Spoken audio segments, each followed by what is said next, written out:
What is intelligence? A question simple enough for a child to ask, yet complex enough to occupy the world's most brilliant minds for generations.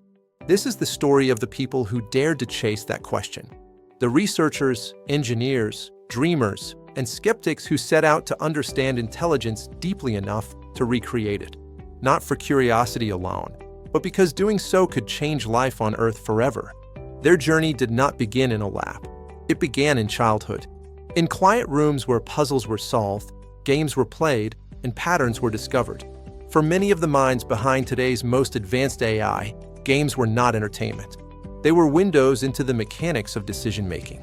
A way to explore how strategies emerge, how intuition forms, and why certain choices lead to brilliance while others lead to collapse.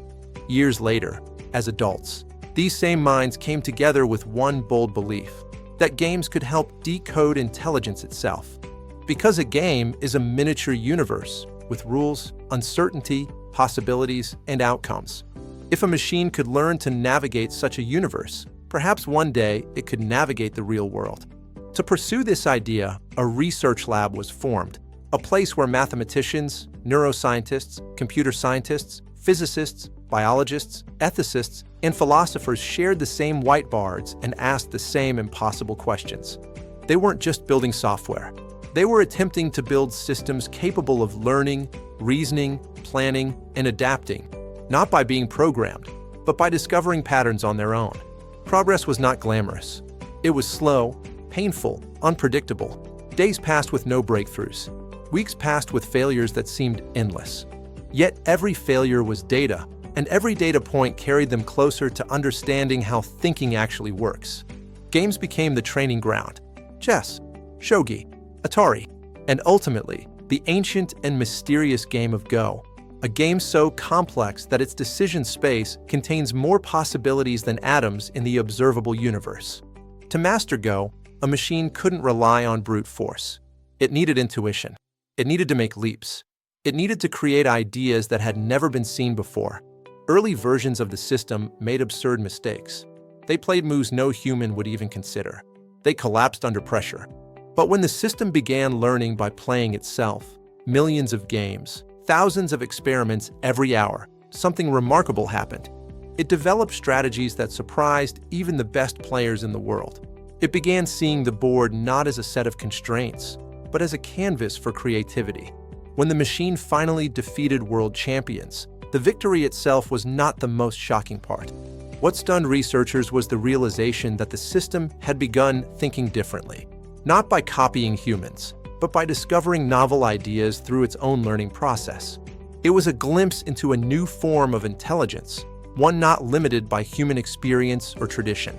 But the goal was never to build a perfect game player. Games were a stepping stone. The true question was whether the same learning principles could help solve real-world scientific challenges, problems too large, too complex, or too time-consuming for human experts alone. So the researchers turned their attention to biology, specifically to a mystery that had blocked progress in medicine for half a century: the protein folding problem. Proteins are the machines of life. They twist, bend, and fold into intricate shapes that determine everything: how diseases spread, how viruses function, how the body repairs itself. Predicting these shapes from raw genetic sequences was considered one of the hardest challenges in science. It took years of experiments and enormous resources, and even then, many structures remained unknown. Could an AI trained on games of strategy understand the language of life? Most people thought it was impossible, but the team believed otherwise. They fed the system millions of sequences, structures, and biological patterns. They built architectures capable of capturing relationships unseen by the human eye. They pushed the system to learn not by memorizing biology, but by discovering the physical and chemical rules that shape life at the molecular level. The process was brutal. Models failed constantly. Simulations crashed. Results contradicted expectations. Researchers debated furiously, revised theories, rewrote algorithms, and questioned their assumptions daily. But slowly, the system began to understand.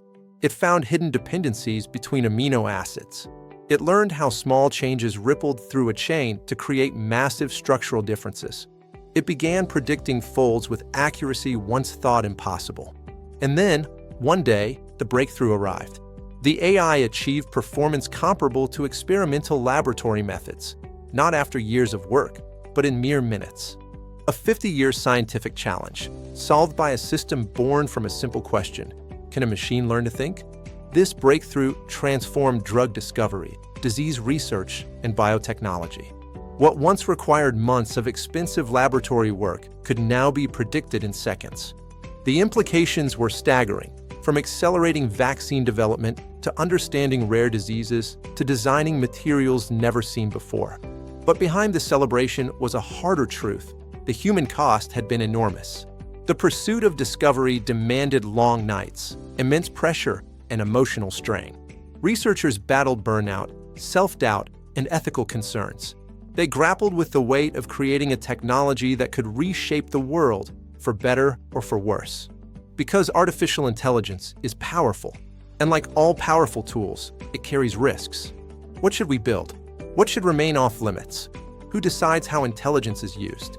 These questions became as important as the scientific work itself. Today, AI systems assist doctors, researchers, climate scientists, and countless others. They help map the natural world, optimize cities, figure out complex markets, and simulate outcomes no human could calculate. The machines that once learned to play games now help solve problems that matter for the future of humanity. But this is not the end of the story. It is only the beginning. We are entering an era where intelligence, natural and artificial, will coexist, collaborate, and challenge us to rethink what it means to understand, to learn, and to create. The breakthroughs of the last decade show that intelligence is not a single spark. It is a spectrum, a process, a constantly evolving dance between data, experience, and imagination. As we move forward, one truth becomes clear. We are no longer spectators of the thinking game. We are participants.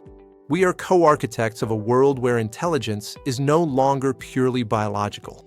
A world where machines can help us explore the unknown. A world where the limits of discovery are rewritten. What we choose to do with this intelligence, that will define our generation and the generations that follow. The thinking game continues. And now, the next move is ours.